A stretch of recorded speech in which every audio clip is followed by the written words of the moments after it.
G'day and welcome back to the Welsh History Podcast, Freeform, episode number 5.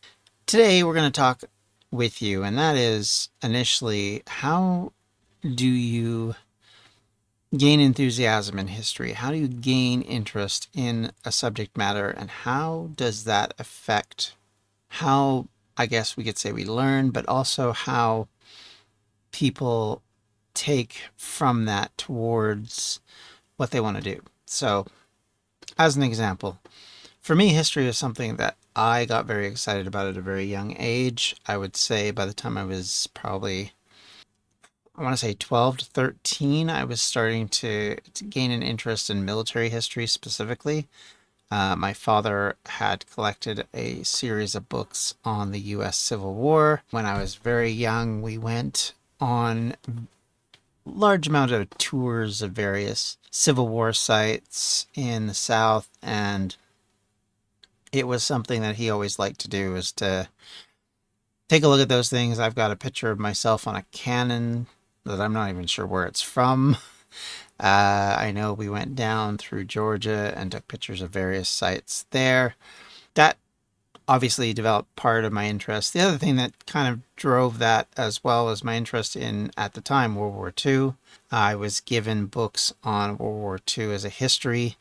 I had an encyclopedia of World War II terms that I remember quite clearly, mostly because there's a terminology in there which is, among other things, some of the short form was snafu, foobar, a bunch of different ones. There was many terms, and it was really funny that A, the encyclopedia included it, and B, that it edited these things, because snafu, and I'm going to use their phrasing because that's PG, was situation normal, all fouled up. And you can understand and probably know that fouled was not the word that was used in real life. And foobar was fouled up beyond all recognition. That was kind of an interesting little thing. And in part, this was initially driven by movies and TV shows I watched as a young person.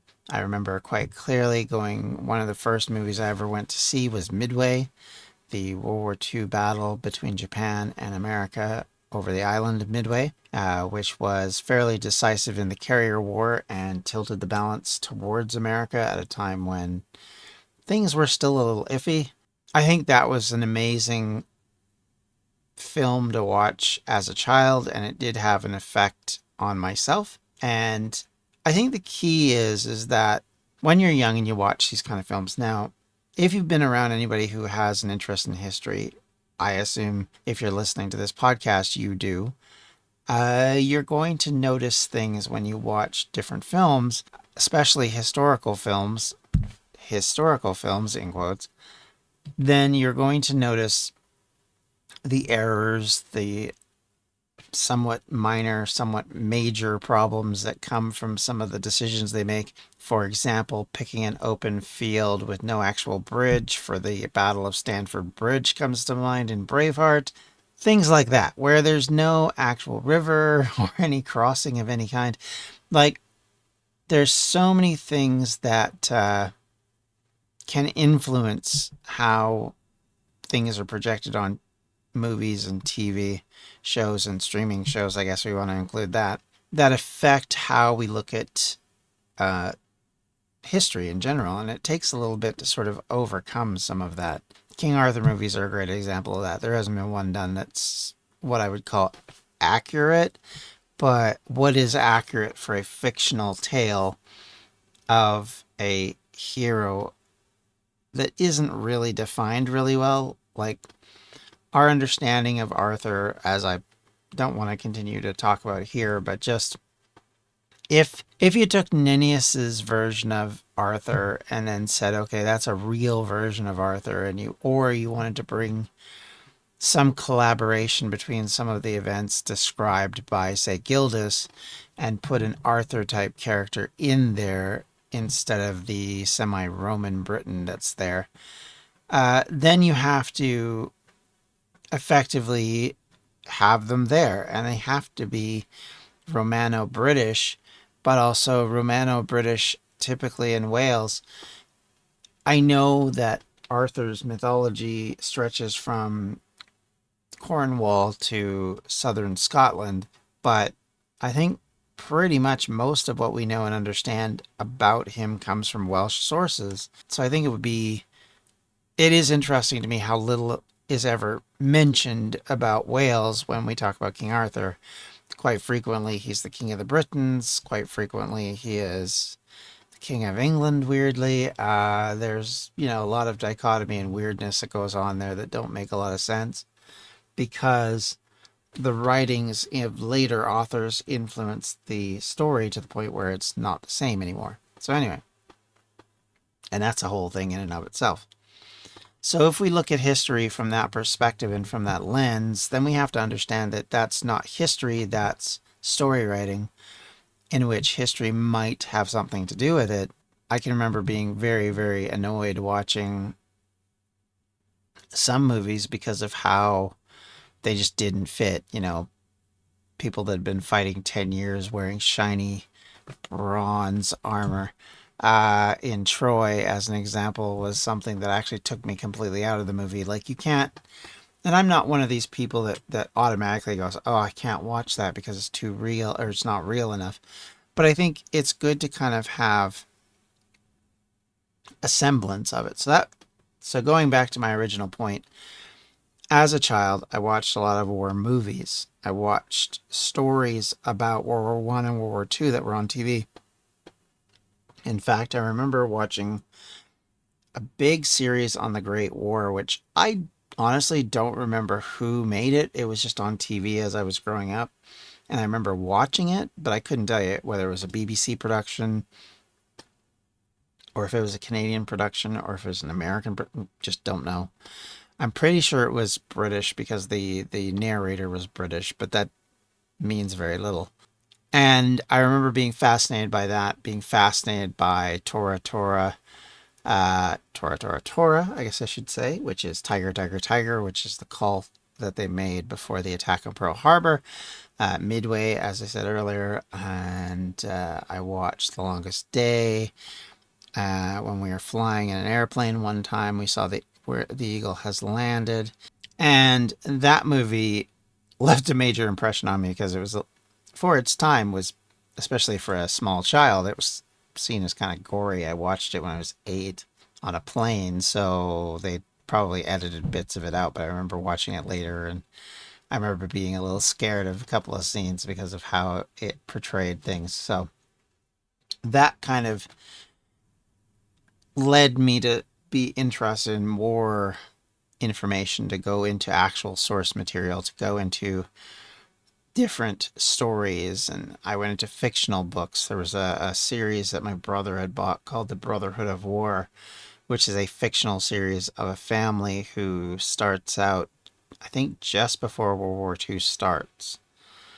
And then kind of as it goes through World War II and then into the Cold War and into Korea and into eventually Vietnam and in the aftermath of all that. And I think it goes up to the 80s. I don't really remember. It has been a very long time.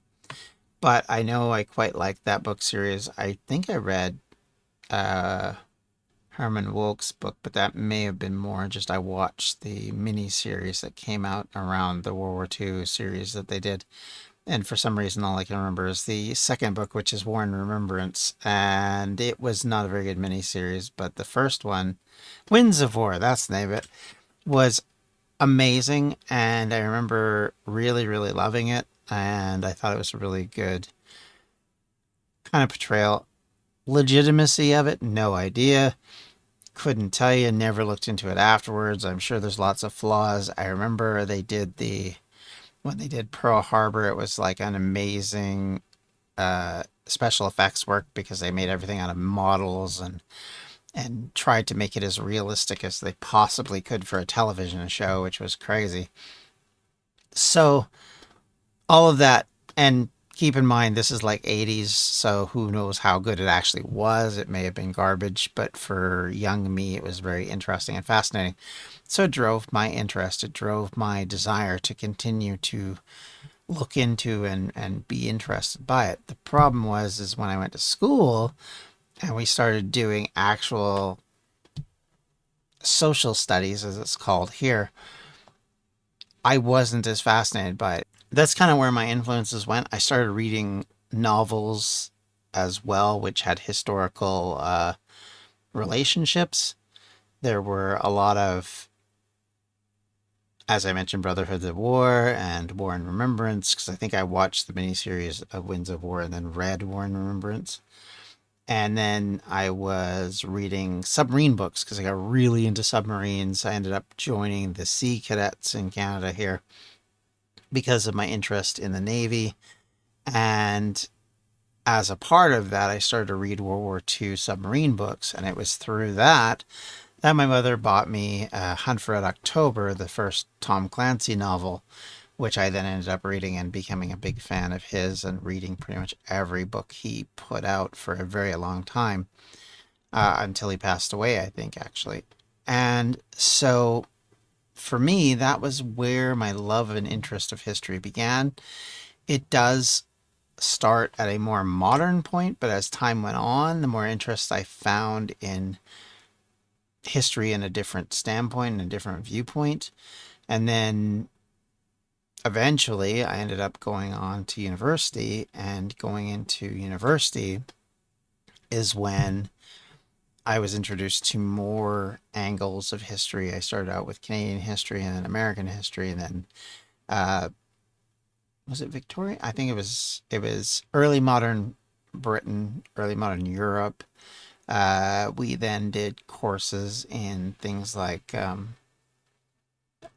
China and all sorts of different things. I did religious histories through Judaism, Christianity, as well as Islam, and all of those were things I took to sort of supplement my education, kind of make it more whole for me when I went on to further education. And that was kind of the goal, was to go from this point in time where, or that point in time, I should say, where I was taking a 4-year degree, go on to a master's, go on to a PhD. And that was the original projected idea. And obviously didn't do that for various reasons. And in the end, I finished my degree. I got my bachelor's in history, something I look back at fondly. Because I love going to university. I know a lot of people complain and aren't very fond of it, but for me, the educational aspects was something I really, really enjoyed.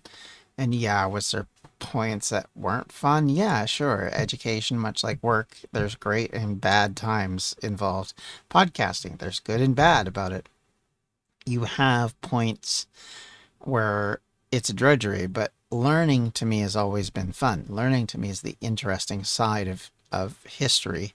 And continually learning and reading and growing with this information has been something I've really appreciated. I have learned so much doing this podcast series that before I started the podcast series, I did not know. I was very much in lost in a lot of mythological, fictional, and in some cases just bad history that I had read in the past, because that's kind of the pop culture stuff that was out there on Wales. And then I started to read more and more good history, if you want to call it that, in quotes, and became much more acquainted with who to trust as an author and who maybe to maintain a skeptical eye about, and who offers you the opportunity to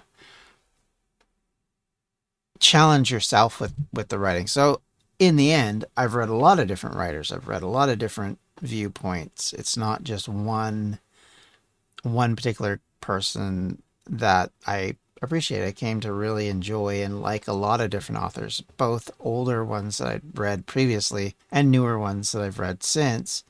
And I will say that as time is going on and my reading list continues to grow, I I do find it fun to kind of continue to learn these things and learn about them. And because of that, especially in this time period where we're in the Victorian period, I'm unfamiliar with most of what's going on. I mean, I know enough because I've studied. In fact, my had I been able to finish my PhD, it would have been surrounding this period in America.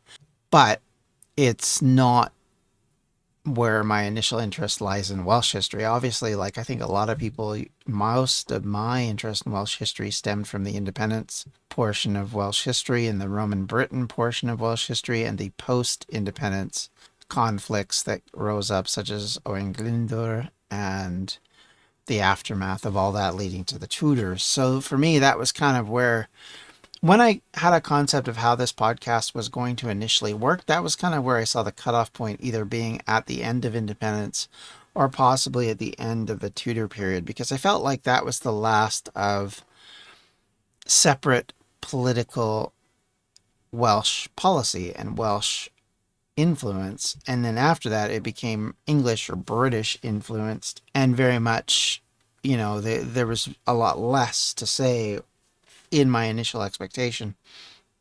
So it's been through reading these authors and becoming much more acquainted with history in this period, in the post Glyndwr period, in the post Tudor period, that I've come to understand just how much influence Wales is still having on Britain, on the empire, and how far reaching it is. It's much farther reaching than I think most people understand, even amongst a lot of Welsh people I talk to. There is a understanding that I think everybody believes that they don't study their history enough in school. Like I know for a Canadian, when I went to high school and what we call junior high school, I don't think we really studied loads of Canadian history. They're a bit better at it now. When you're in those younger school years, unless you're really absorbed with it, you're not going to remember any of it anyway. So even if you were taught a fair bit, you're going to remember 3 or 4 topics. My wife is a famous case of this because her biggest memory coming back from social studies was Citizen Capet. Now, if you don't know who Citizen Capet is, this is the name that was given to Louis the 16th before his untimely introduction to the guillotine. And that was what he was called through his judicial process by the French revolutionary government. And the Jacobin movement had effectively removed any of ideas about nobility and monarchy and all of that. So it was, everybody was citizen so and so. So Citizen Capet referred to his family name, and that's what she remembered. it's one of those things where you're like, wow, that's a thing you can remember, I guess.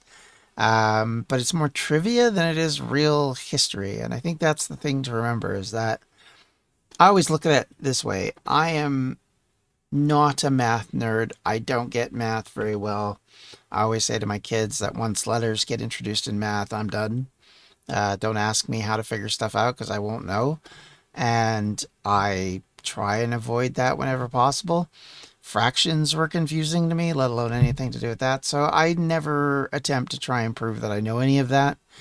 And because of that, again, I'm not going to go out there and say, oh, yeah, I know exactly what you're talking about. I totally know what you mean when you say cosine of such and all of these formulas that I'm just not familiar with. So my son, for example, is getting his degree in computer science, and he has to do a lot of mathematics in that, obviously. And for him, he introduces me to stuff, and I'm just confused, I guess I would say. It just looks like gibberish.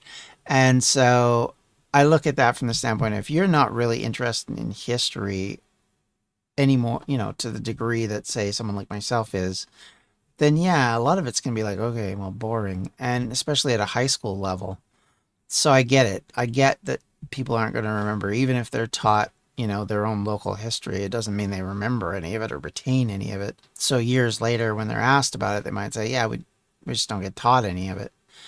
And even if that they may have been, or even if they may not have been, like, the reality of it is there was a point definitely in Welsh history where Welsh was not taught, certainly not to the same degree, not to the same level as it is now, because simply there was no push towards that. There was no concept that they needed to do that. And a lot of people were, I think, upset by that. And we'll talk more about this throughout the podcast, because we're going to get to a lot more on education, because, of course, as we get to the latter half of the 1800s and into the 1900s, education is going to come up again and again and again because you're going to have a lot of conflict over how education is done in the UK, how specifically it's done in Wales. And of course, we're going to be talking a lot about the language and how influential the English perspective of Welsh drives a lot of the developments in the country. And I was talking to somebody recently about this, and I said, it's kind of funny because they were mentioning that the Welsh language is dying, or at least isn't dying, but is definitely on an endangered list because of how few people speak it on their normal daily life. And I said it, and we were talking about it, and I said, well, the funny thing is people think, well, if I say I'm from Canada, they assume if they know that I should know at least some French because it's a bilingual country. And by percentage, I believe, well, I would have to look it up. I believe there's more French speakers in Canada than there are, not by population, but by per capita or by percentage, than there is in Wales that are Welsh speakers. And that may be true. So I don't want to say yes, definitely is. But what comes from that is that you have pockets of French speakers in Canada. Province of Quebec is a French speaking province. It is not English speaking, and in fact has done a lot to try and maintain its French speaking nature, going so far as basically enforcing a law that says you must have all signs in French. They cannot be in English.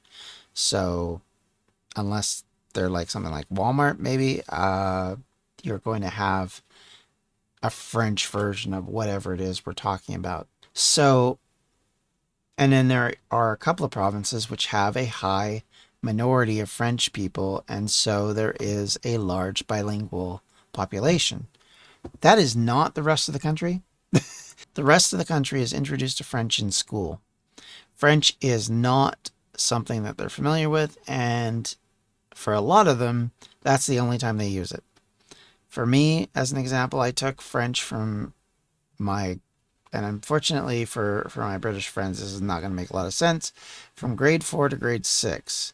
So if I was to put it in an age group, think from the age of about 9 to the age of about 11 or 12, I was taking French as a class. And then I moved, and when I moved, I was asked if I was taking French, and I said no, because I didn't like it, and I was doing terrible because I didn't like it. And so I never took it again until I went to university. And that is a normal experience. 2 of my kids were in what we call French immersion, which is effectively going to school where all they do all day is speak in French, except for in very specific classes, because you do have to do English, because you have to be able to read and write and spell in English properly. But your math, your social studies, your sciences are all taught in French. Both my kids have come out of that program, and while I could say they can speak French, I don't think either one of them has retained very much of it, and neither of them really wants to carry it on now that they've taken it, which is kind of a shame, but at the same time, it's their choice. The reason why we put it in it was to give them an option, to have them have an opportunity to learn the second official language of the country. And I look at that very similarly with Welsh. If you cannot show a day-to-day need for the language, this is where the problem is going to lie. That is a topic we will discuss a lot about in the podcast as the history section of the podcast. For today, I think that's what influences currently part of the problem. It's not that people don't want to learn, it's that people aren't necessarily motivated to learn. And it's very difficult to artificially make people learn a language and have it stick. And I think at the end of the day, is where we're kind of sitting at with Welsh. Going back to my experience with French, I spent 2 years in California. I can honestly tell you, I remember and retain a lot more Spanish because I spoke with people who spoke Spanish all the time than I do here, where I speak to exactly 0 people in French. And that's the problem.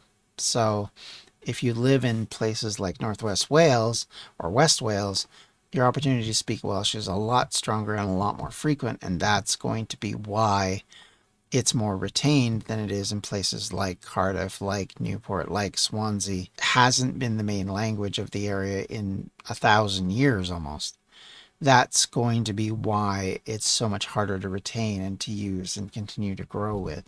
Hopefully over time that changes, but a lot of things have to happen for that to work out. So that's something to keep in mind. If you're someone who really wants the language to be retained, that's one of the hurdles. I'm sure you're aware of that. I think most people don't need to be educated on the challenges when it comes to Welsh. But if you're not from Wales and you're wondering why, either that the language has not ceased to exist or that the language is not as strong as it should be, that's the main reason. It's because there are people that do speak it as their main language, even today. There are still people that it is their first language. My cousins and my aunts and uncles in Wales, it is their main first language. They speak it first. English is second. And so they retain it a lot better than people who are just learning it in school, as you can imagine. That's kind of where my education came from. That's why history interested me. That's why eventually Welsh history interested me, because that was where my desire lied to kind of get further information, because I had kind of got to a point where if I'm not going to carry this forward with American history, I wasn't going to continue to look into it. Though I have I would say a fairly good understanding of American history, basically from the War of 1812 until the 60s. I mean, I'm not thoroughly versed on everything that went on, but I did take a lot of courses in it. So I feel like I have at least a gist of an understanding of what went on.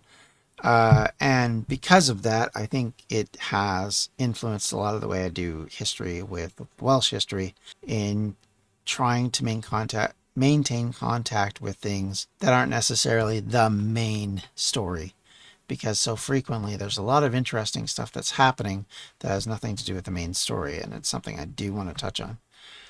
One thing I do want to do is do a bit more of that in different categories, but again, I realize that for some people that may or may not be of interest to them. Hopefully it is. Hopefully as we continue forward and we get more and more into the nitty-gritty of day-to-day lives, and we have more and more individuals who we can turn to as our primary sources, we'll be able to pick out a bunch of new things and new information, which you'll be happy to hear, hopefully. And with that, I'd like to thank you all for listening and watching today. If you have any questions, comments, or concerns, you can always reach me at the Welsh History Podcast at gmail.com, or on X, formerly known as Twitter, at Welsh History Pod, or on Facebook at facebook.com/Welsh History Podcast. Or if you'd like to help contribute to the funding of this particular podcast, I would very much appreciate it.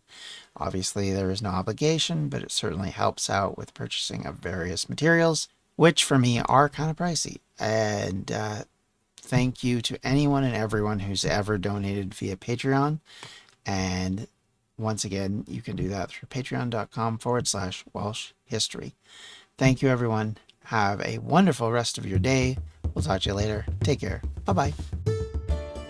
Welsh History Podcast is a member of the Evergreen Podcast Network. To find more information on them, you can do so at evergreenpodcast.com.